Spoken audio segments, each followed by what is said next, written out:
안녕하십니까. 독서하는 마라토너 박종필입니다. 자, 이곳 한강 자전거길에서 올림픽대교를 촬영하고 있습니다. 현재 시각은 2023년 5월 29일 월요일 석가탄신일 대체 공휴일입니다. 저녁 7시 55분 정도 됐습니다. 방금 해가 졌습니다. 현재 기온은 28도나 됩니다. 오늘 낮 최고 기온이 서울 지역이 29도였는데요. 현재 28도 정도, 약간은 후텁지근한 저녁 날씨입니다. 자, 올림픽대교 비추고 있고요. 자, 이번에는 서쪽 방향에 롯데월드타워입니다. 123층 555m 높이 기준 세계 5위 규모 롯데월드타워 방향을 비추고 있습니다. 다시 북서쪽 방향에 올림픽대교입니다. 지금부터 35년 전 제24회 서울올림픽대회를 기념하기 위해서 건설된 올림픽대교입니다. 올림픽대교는 케이블 개수가 양쪽에 12개씩 총 24개의 케이블입니다. 제24회 서울올림픽을 상징하고 있습니다. 자, 이번에는 북동쪽 방향입니다. 아차산입니다. 해발 296m 고지입니다. 서울의 5대 일출 명소 중에 한 곳인 아차산 방향을 촬영하고 있습니다. 자, 이번에는 한강 북쪽에 강북지역, 서울시 광진구 지역의 아파트촌들을 비추고 있습니다. 자, 제가 자전거를 타고 서쪽 방향으로 이동하면서 계속 촬영하도록 하겠습니다. 화이팅! 자, 올림픽대교 위로 앰뷸런스가 질주하고 있습니다. 자, 롯데월드타워입니다. 자, 이번에는 아차산입니다. 한강이 유유히 흐르고 있습니다. 자, 가겠습니다.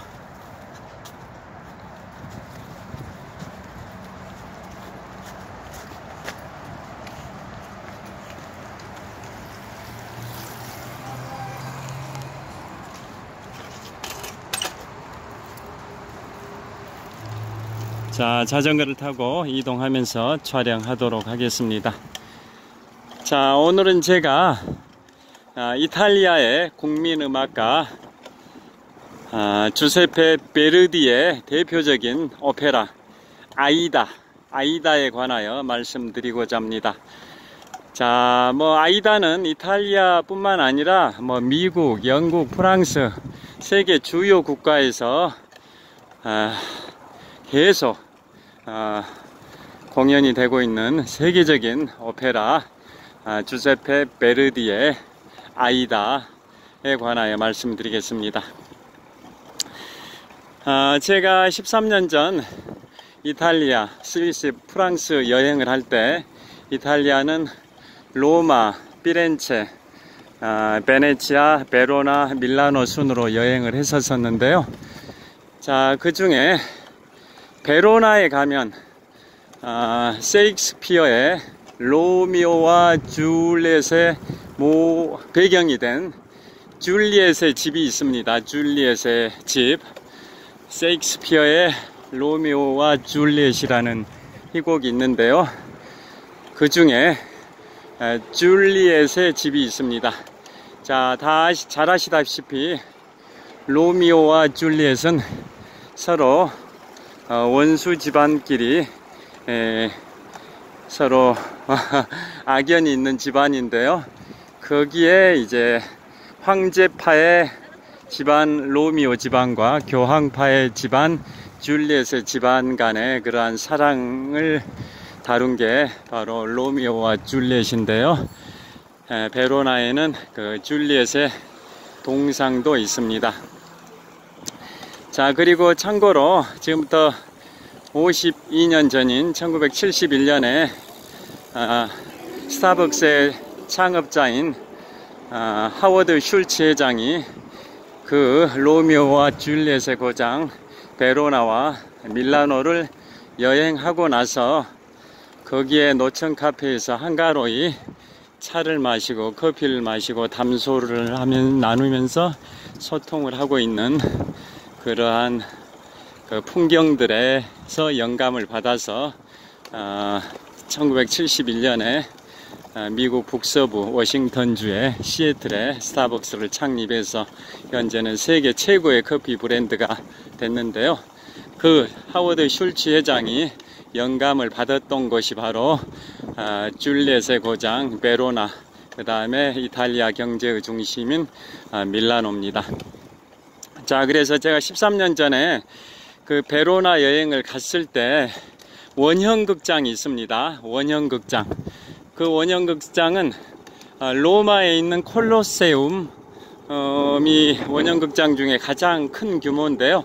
베로나에 있는 원형극장은 이탈리아에서 세 번째로 큰 원형극장입니다.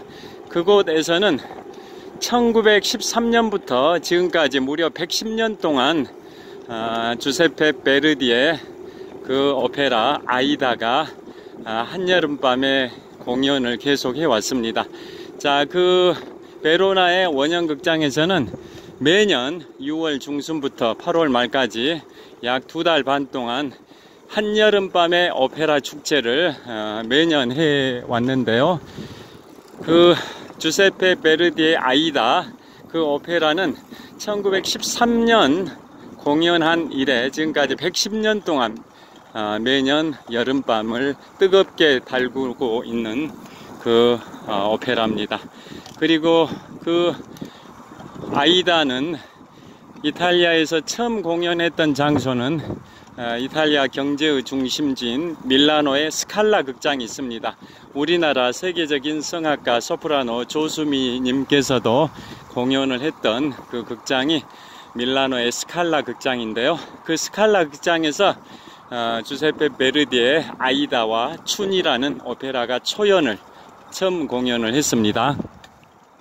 그리고 로미오의 줄리엣의 고장 베로나에서는 그 원형극장 이름이 아레나일 겁니다. 그곳에서 1913년부터 지금까지 무려 110년 동안 매년 한여름밤의 오페라 축제의 핵심 오페라로 그 아이다가 공연이 되어 왔었습니다. 물론 이제 로미오와 줄리엣 뭐 이런 것도 공연하고 카르멘도 공연하고 여러 가지 공연하는 작품이 있긴 한데요.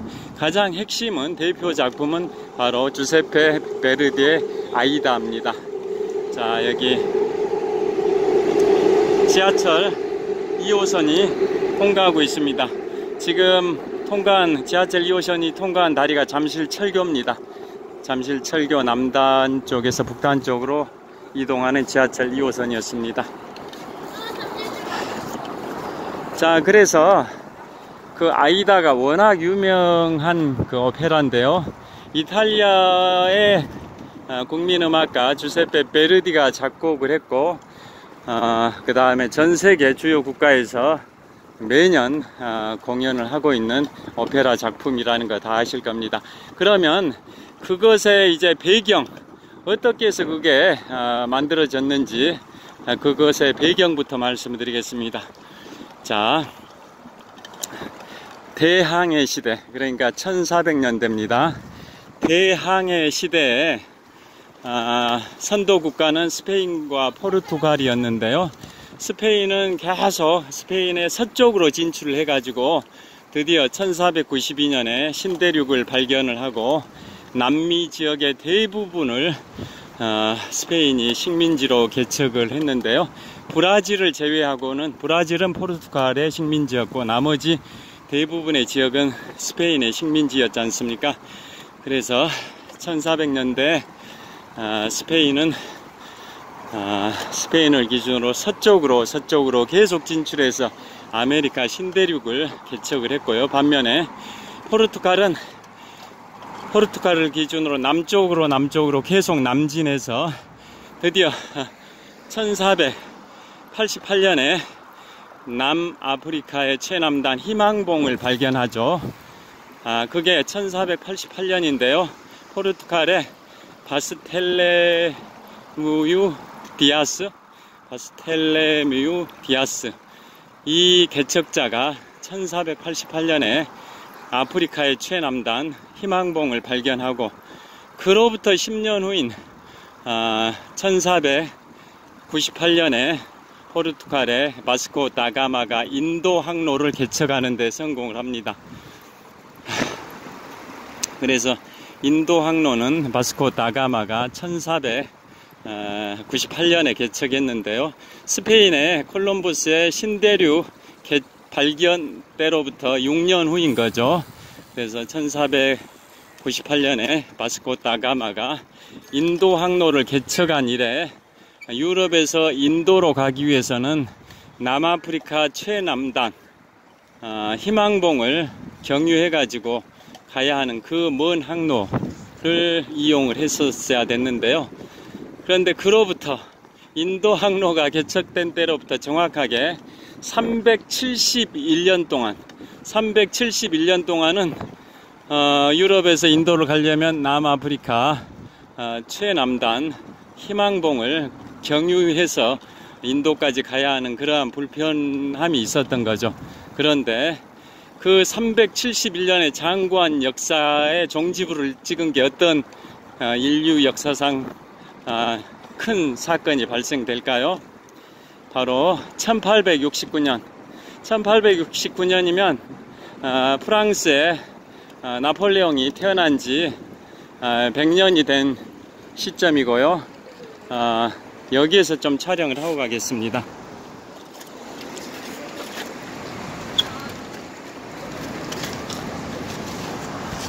자, 경치가 괜찮아서 여기서 촬영하겠습니다.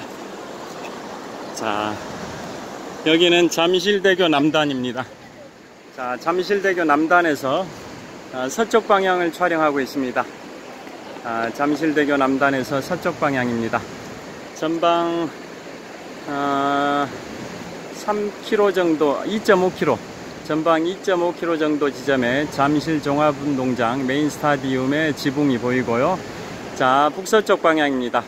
전방 10km 정도 지점에 서울 남산, 해발 262m 남산 위로 서울 남산타워도 보입니다. 자, 이곳은 잠실대교 남단에서 북서쪽 방향을 촬영하고 있습니다. 제가 잘 안 보일 것 같긴 한데요. 저도 한번 촬영을 해 보겠습니다. 조명 가로등 밑으로 내려와 봤습니다. 자, 이곳은 잠실대교 남단에서 북서쪽 방향 남산 방향을 촬영을 하고 있습니다.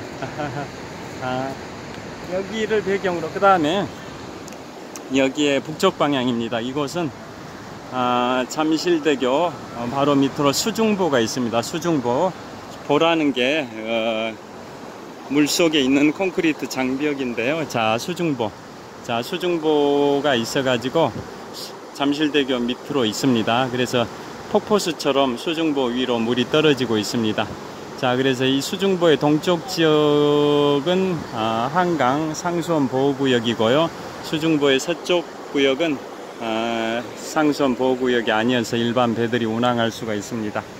자, 이 잠실대교 밑에 설치되어 있는 수중보가 있어서 이 잠실대교 서쪽은 물이 동쪽보다 약 한 3m 정도 수위가 낮습니다. 자, 여기에 석가탄신일 황금연휴 3일 마지막 날 저녁을 한가로이 보내는 시민들이 꽤 많이 보입니다. 자, 이곳은 잠실대교 남단에서 북쪽 방향을 비추고 있는데요. 수중보가 보입니다. 자, 저를 또 비춰보겠습니다. 자, 이곳은 잠실대교 남단의 휴식 공간입니다. 자, 북쪽 방향을 비추고 있습니다. 자, 잠실대교 수중보 위로 폭포수처럼 떨어지는 물소리가 요란합니다. 자, 북서쪽 방향, 남산 방향입니다. 해발 262m 남산 방향, 전방 10km 정도 지점에 남산이 보입니다. 자, 다시 밝은 데로 와서 촬영을 하도록 하겠습니다. 제 얼굴이 보이는 게 좋을 것 같아서요.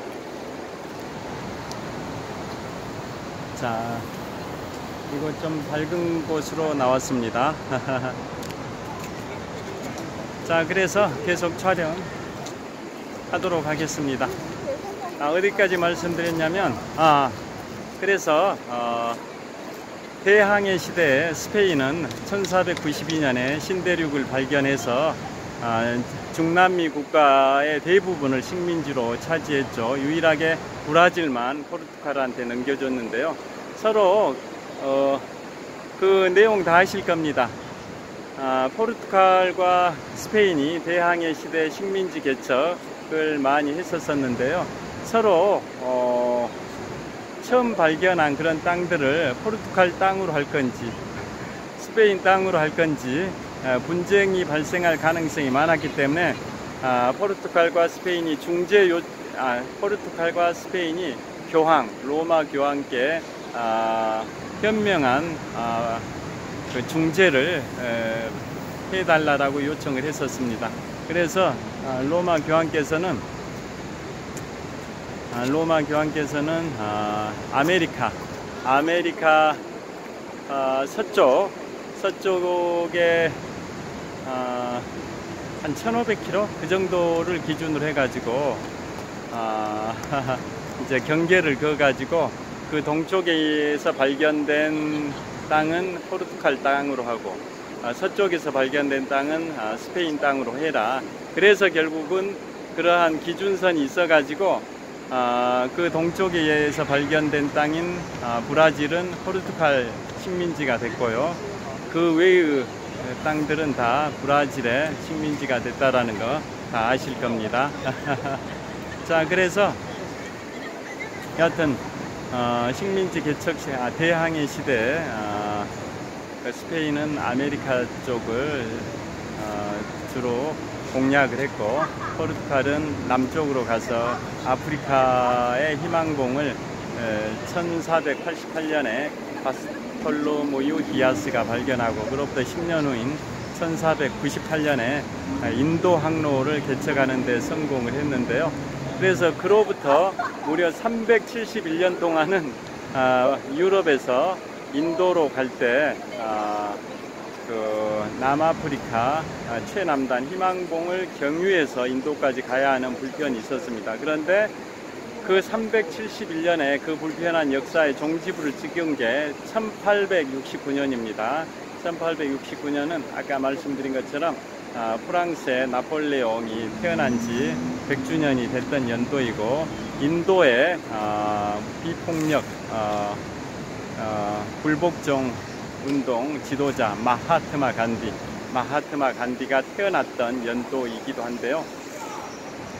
그래서 그 1869년에 어떤 큰 사건이 발생이 됐냐, 바로 수에즈 운하가 개통이 됐습니다. 수에즈 운하는 지중해와 홍해를 연결하는 운하인데요. 1869년에 개통이 됐습니다. 그래서 인도 항로가 개척된 1498년부터 무려 371년 후인 1869년에 드디어 지중해와 홍해를 연결하는 수에즈 운하가 개통이 돼가지고 그때부터는 이제 남아프리카 최남단 희망봉을 경유해서 인도까지 가는 불편이 없어지고 바로 유럽에서 지중해 통해서 수에즈 운하를 통과해서 홍해를 거쳐서 인도로 가는 지름길이 개발이 된 겁니다. 그래서 그게 수에즈 운하가 굉장히 인류 역사에서 해상 교통이든 군사 전략 측면에서 이집트의 수에즈 운하가 굉장히 중요한 역사적 사건인데요. 그게 개통된 게 1869년입니다. 나폴레옹 탄생 100주년 연도이자 마하트마 간디의 출생 연도이기도 합니다. 그리고 그 다음에 이제 파나마 운하는 1914년에 파나마 운하가 개통이 돼가지고 이제 대서양과 태평양이 연결이 됐다라는 거 아실 겁니다. 그 전에는 남아메리카 최남단을 거쳐서 인도양과 태평양이 연결이 됐었는데요. 1914년에 파나마 운하가 개통됨으로써 이제는 태평양과 대서양이 파나마 운하를 통해서 지름길이 개통이 됐다, 이런 말씀, 다 그 역사를 알고 계실 겁니다. 그래서 1914년에 파나마 운하가 개통이 되고 65년 동안은 미국이 주도적으로 운영을 했습니다. 아까 말씀드린 것처럼 해상교통뿐만 아니라 군사전략적으로 굉장히 중요한 게 파나마 운하였기 때문에 1914년 개통 시점부터 무려 65년 동안은 미국이 주도적으로 파나마 운하를 운영하다가 1979년에 운영권을 파나마한테 넘겼습니다. 자, 그러한 식으로 우리 인류 역사에 있어서 대서양과 인도양을 다이렉트로 연결하는 지름길이 개통된 게 1869년에 수에즈 운하, 이집트의 수에즈 운하 개통이고요. 또 대서양과 태평양을 지름길로 연결한 게 중미의 파나마의 파나마 운하라는 거 다 아실 텐데요. 자, 그래서 그게 무슨 주세페 베르디의 아이다와 관련되는지 궁금해 하실 것 같은데요. 그 주세페 베르디의 아이다가 탄생한 배경을 설명드리려고 하는 겁니다. 자, 1869년에 이집트의 수에즈 운하가 개통되는 시기에 이집트의 국왕이 그 당시에 세계적인 오페라의 거장이었던 이탈리아 국민음악가 주세페 베르디에게 수에즈 운하 개통 기념 공연으로 오페라를 성대하게 하고 싶으니까 오페라를 하나 만들어 달라고 주문을 했는데요. 처음에는 주세페 베르디가 좀 소극적이었습니다. 그런데 프랑스에 이집트 역사가가 있습니다. 프랑스 사람인데 이집트 역사가가 짧은 스토리에 무슨 그 이야기를 집필해 가지고 그걸 주세페 베르디한테 보여주니까 주세페 베르디가 이것을 오페라로 만들면은 아주 히트치겠다라는 생각을 갖고 주세페 베르디가 드디어 오페라를 만들어서 탄생한 게 바로 그 유명한 아이다입니다. 아이다. 그래서 아이다는 원래 1869년 수에즈 운하 개통 시점에 완성이 되진 않고 이듬해인 1870년에 완성이 되는데요. 그런데 그 이집트의 카이로의 오페라 극장에서 첫 공연을 한 것은 1871년입니다. 그러니까 수에즈 운하 개통은 1869년, 그 오페라 아이다가 완성된 것은 1870년. 그런데 첫 공연은 한 해가 늦어진 1871년에 첫 공연을 했던 이유가 있습니다. 그게 카이로의 오페라 극장에서 첫 공연을 했는데요. 그러게 한 해가 늦어진 이유는 바로 1870년에 프로이센과 프랑스 간의 보불 전쟁이 발생이 됐습니다. 독일의 전신인 프로이센과 프랑스 간의 보불 전쟁이 발생이 돼가지고 그 오페라 아이다를 이집트에서 공연하기 위해서 무대 의상들을 엄청나게 준비를 했는데 보불 전쟁 발생 첫 해인 1870년에 그 의상들을 보불 전쟁으로 인해 가지고 수송을 할 수가 없었습니다. 그래서 보불 전쟁이 끝났던 1871년에 가서야 그 무대 의상들을 이집트 카이로 오페라 극장으로 수송을 해 가지고 그 이집트 카이로 오페라 극장에서 아이다의 첫 공연을 하게 된 겁니다. 그러한 이제 역사가 있습니다. 자, 그러면 아이다 히스토리 아시는 분들은 다 아실 텐데요. 자, 이런 내용이죠.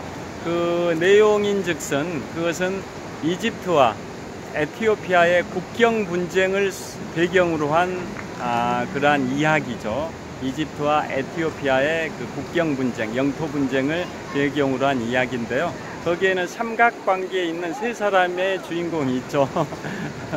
자, 이집트의 장군으로 나오는 라다메스, 그 다음에 이집트의 공주였던 암네리스, 그 다음에 에티오피아의 공주 바로 아이다입니다. 아이다. 그 세 사람이 삼각관계죠. 다시 말씀드립니다. 이집트의 장군인 라다메스, 그 다음에 이집트의 공주인 암네리스, 그 다음에 에티오피아의 공주 아이다. 그러니까 이 오페라 제목이 아이다인데요. 그건 에티오피아의 공주 이름을 딴 것입니다. 그러니까 이 히스토리가 어떤 거냐면 아시는 분들은 아시겠지만 이런 겁니다. 이집트와 에티오피아 간의 영토 분쟁이 발생이 돼가지고 이집트가 에티오피아한테 승리를 하고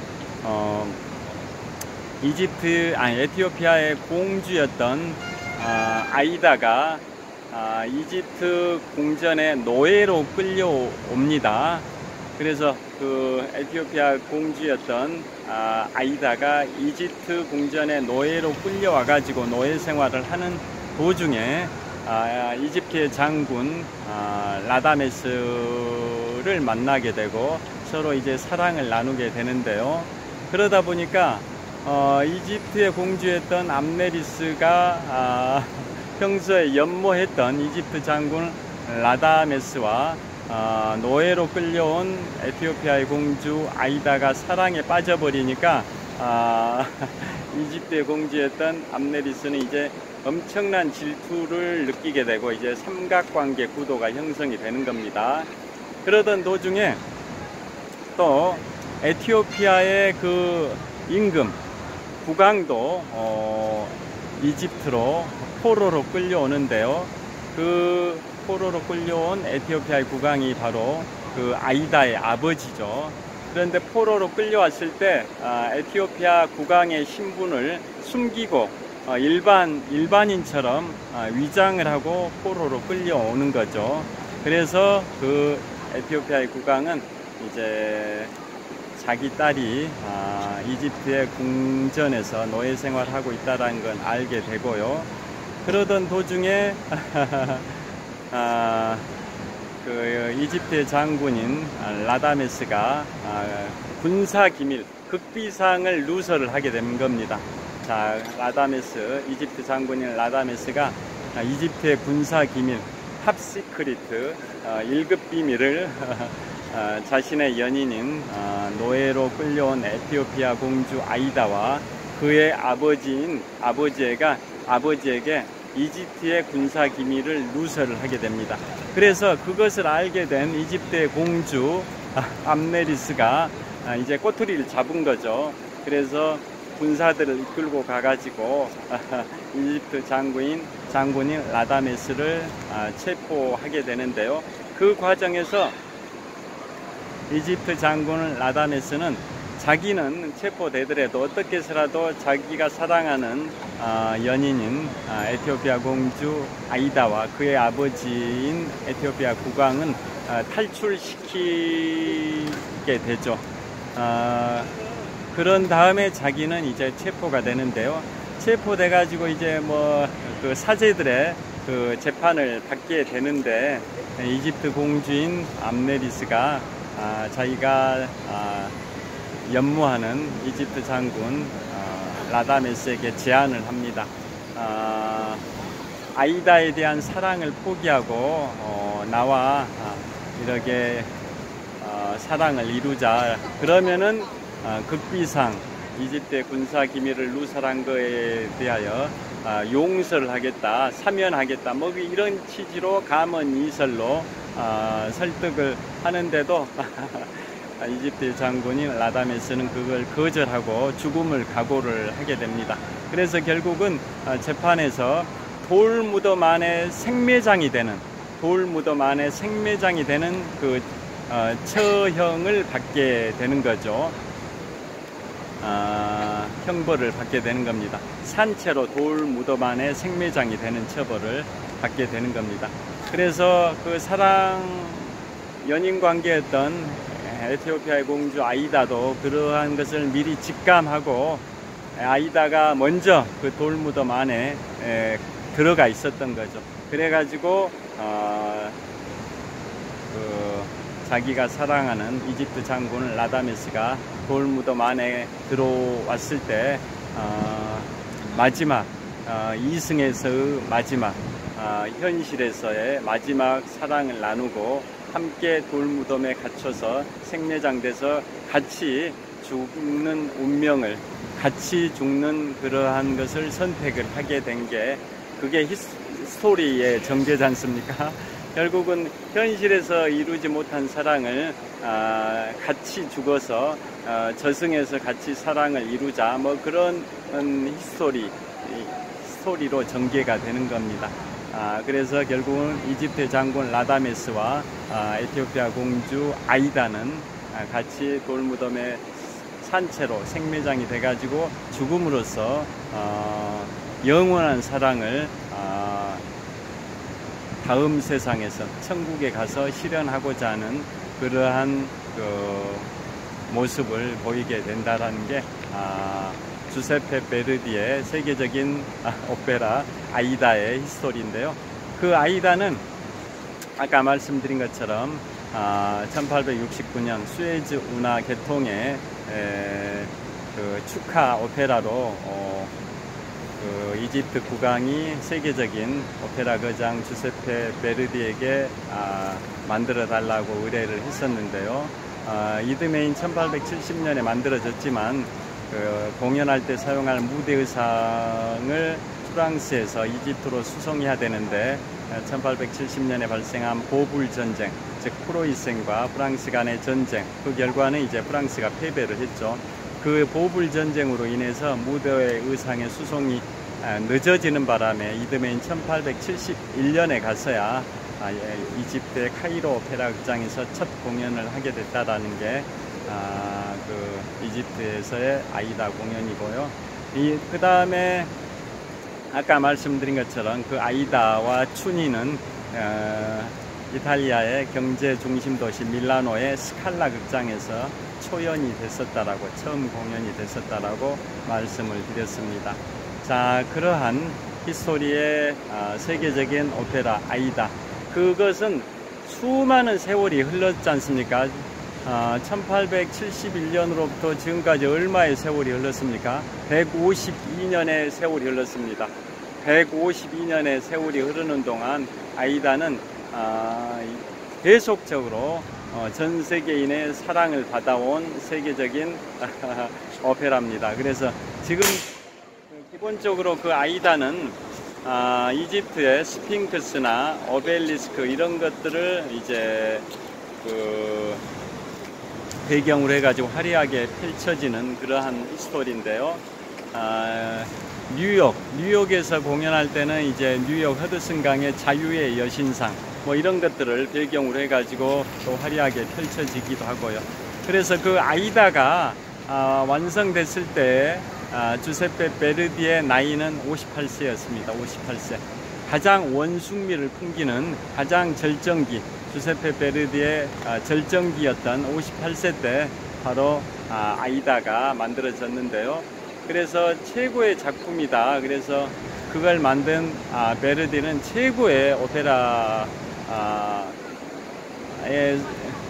그 거장으로 정평이 나게 되고 명성을 쌓게 됐는데요. 그렇지만 그분은 또 겸손한 얘기를 하셨답니다. 베르디는 어떻게 겸손한 얘기를 했냐면 나의 시대는 끝났다. 나의 시대는 끝났다. 이제 독일 출신의 베르디가 아니라 바그너, 독일 출신의 바그너의 시대가 전개될 것이다 라고 바그너를 격찬을 했었다고 합니다. 그 아이다를 만든 세계적인 오페라 명인 거장 이탈리아의 국민음악가 주세페 베르디는 58세 자신의 원숭미를 보이는 최절정기 전성기 때 베르디를 만들었는데요. 국민들이 그렇게 찬사를 보내고 그랬음에도 불구하고 그분은 겸손하게 나의 시대는 끝났다. 독일 출신의 바그너의 시대가 오고 있다 라는 식으로 바그너를 격찬을 했답니다. 자, 그 바그너 관련해서 제가 재밌는 얘기를 하나 해드리겠습니다. 제가 13년 전에 유럽 3개국 이탈리아, 스위스, 프랑스 6박 8일 가족 여행을 했었는데요. 아까 말씀드린 것처럼 이탈리아는 로마, 피렌체, 베네치아, 그 다음에 베로나에서 뭐 매년 6월 중순부터 8월 말까지 그 베로나의 원형극장 아레나라는 그 원형극장에서 매년 6월 중순부터 8월 말까지 한여름밤의 오페라 축제가 있다고 말씀드렸고요. 그 다음에 이 베르디의 아이다가 1913년부터 지금까지 무려 110년 동안 매년 한여름밤을 뜨겁게 달구는 오페라 축제의 핵심 공연 내용이다라고 아까 말씀을 드렸습니다. 자, 그래서 그렇게 여행을 할 때 제가 베네치아도 갔었었는데요. 베네치아 가면은 바그너와, 즉 베르디가 격찬했던 바그너와 관련된 그러한 역사가 있습니다. 그래서 베네치아는 독일의 대문호 괴테도 이탈리아 여행하고 또 베네치아도 이제 여행을 했었었는데요. 괴테가 베네치아 여행을 마치고 나서 명언을 했죠. 베네치아, 머리로 이해할 수 없어 마음으로 담아간다 라는 명언을 괴테가 베네치아 여행을 마치고 했었습니다. 자, 그래서 그 베네치아, 그렇게 아름다운 베네치아에는 네 사람의 주요 인물과 관련된 그 에피소드가 있는데요. 첫째, 유럽 대륙을 평정했던 나폴레옹 보나파르트가 베네치아에 있는 산마르코 광장을 세계에서 가장 아름다운 응접실이라고 격찬했고요. 그 다음에 베네치아에 있는 산타 마리아 샬루테 성당을 나폴레옹이 또 가장 사랑했었다고 합니다. 왜냐하면 자신의 부인인 조세핀을 닮은 성당이라 해가지고 베네치아에 있는 산타 마리아 샬루테 성당을 나폴레옹이 정말 좋아했다고 합니다. 그리고 1954년에 노인과 바다로 노벨 문학상을 받았던 미국의 대문호 어니스트 헤밍웨이가 그 베네치아에서 누구를 위하여 종을 울리나 라는 그러한 소설을 또 집필을 했던 그곳이 또 베네치아이기도 합니다. 그 다음에 셰익스피어, 인도와도 바꾸지 않는다라는 영국의 대문호 셰익스피어가 베니스의 상인이라는 그 희곡을 또 만들 때 배경으로 삼았던 곳이 베네치아의 가장 큰 성당인 리알토 시장입니다. 성당이 아니라 시장. 베네치아의 가장 큰 시장인 리알토 시장. 그 리알토 시장에서 일어난 그 베니스 상인인 안토니오, 그 다음에 유대인 고리대금업자 샤일록, 이런 히스토리가 전개되는 게 바로 베니스의 상인인데요. 그 셰익스피어의 희곡 베니스의 상인이 베네치아의 리알토 시장을 배경으로 완성이 됐다라는 거고요. 그 다음에 마지막으로 주세페 베르디가 그렇게 격찬했던 바그너가 독일 출신의 음악가 바그너가 딴딴따단 결혼행진곡을 완성한 곳이 바로 베네치아이고, 그 결혼행진곡의 작곡가 주세페 베르디가 그렇게 격찬했던 바그너가 바로 베네치아의 한 궁전에서 숨을 거뒀습니다.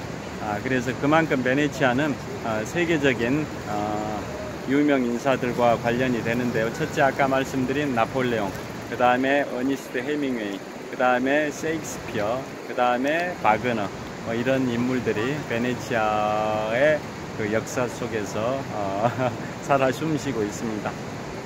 자, 여하튼 오늘은 제가 세계적인 오페라 아이다가 탄생한 배경, 수에즈 운하 개통 기념으로 작곡 의뢰가 돼가지고 만들어 달라라는 의뢰가 있어서 주세페 베르디의 대표 오페라 아이다가 탄생이 됐고요. 그 아이다의 내용이 어떤 스토리다라는 것도 소개를 해드렸습니다.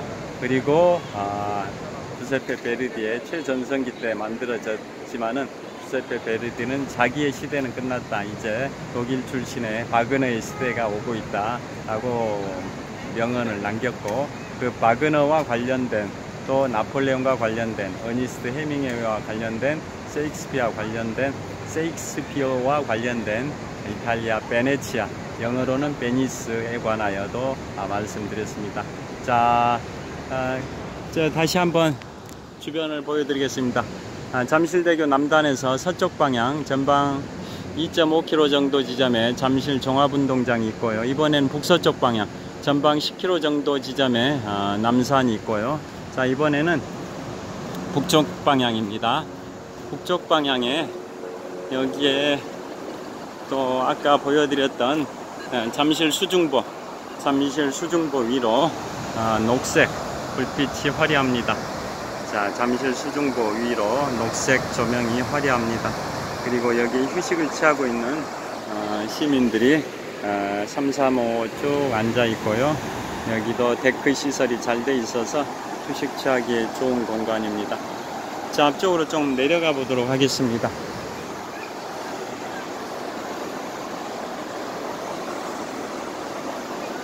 자, 물소리가 좀 시끄러운데요.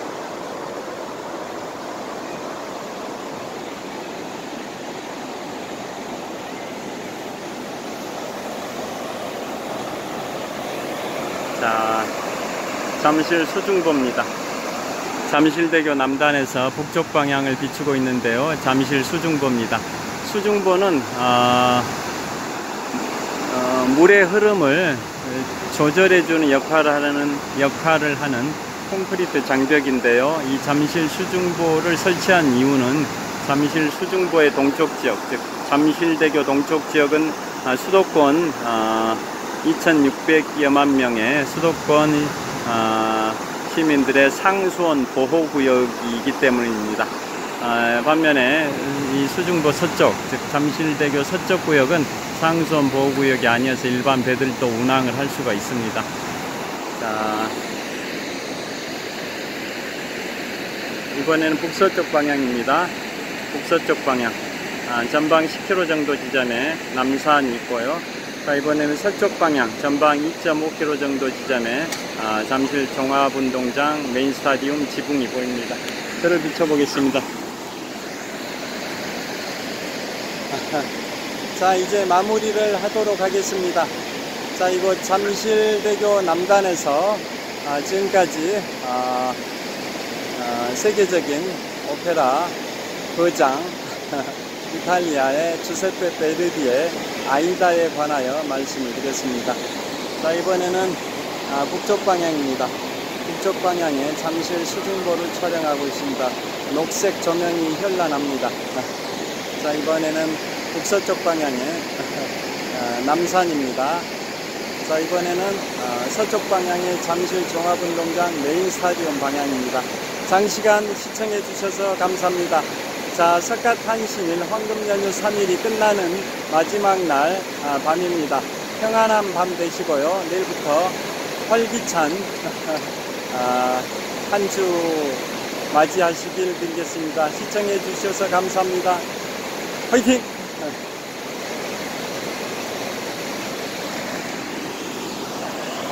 자, 잠실 수중보의 물소리가 우렁찹니다. 평안한 밤 되십시오. 감사합니다.